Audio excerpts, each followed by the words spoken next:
ఏలూరు ప్రభుత్వ ఆసుపత్రిలో వైద్య సిబ్బంది నిర్లక్ష్యానికి సంబంధించి సంచలనాత్మకమైనటువంటి అంశం ఇప్పుడు వైరల్ అవుతుంది. 14 రోజుల క్రితం ఒక మహిళకి డెలివరీ చేశారట. ఆ సందర్భంగా కుట్లు పడ్డాయట.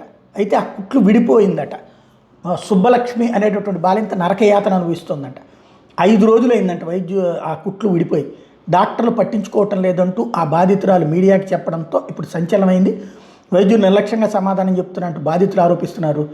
కలెక్టర్ గతంలోనే ఈ అంశంలో వార్నింగ్ ఇచ్చారట గైనకాలజీ విభాగానికి, అయినా కూడా సిబ్బంది తీరు మారట్లేదంటూ మీడియా హైలైట్ చేస్తుంది. ఏలూరు ప్రభుత్వ ఆసుపత్రికి సంబంధించినటువంటి ఈ పరిణామం సంచలనం సృష్టిస్తుంది. అసలు మహిళకి గర్భం అనేటటువంటిదే ఒక పెద్ద యజ్ఞం.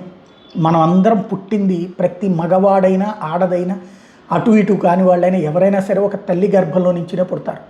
ఆ గర్భంలో ఉన్నప్పుడు ఆ తల్లి పడే కష్టం నరకం అనుభవిస్తుంది. అయినా సరే దాన్ని తృప్తిగా నా బిడ్డ కడుపులో నుంచి బయటకు వస్తుందన్న దాంతో ఉంటుంది. అలాంటి మహిళకి కుట్లు లాంటి సమస్య వచ్చినప్పుడు స్పందించలేకపోవడం అంటే మనం మానవత్వంతో ఉన్నామా, మనుషులమా కాదా అన్నది ఆత్మవిమర్శ చేసుకోవాల్సిన అవసరం ఉంది.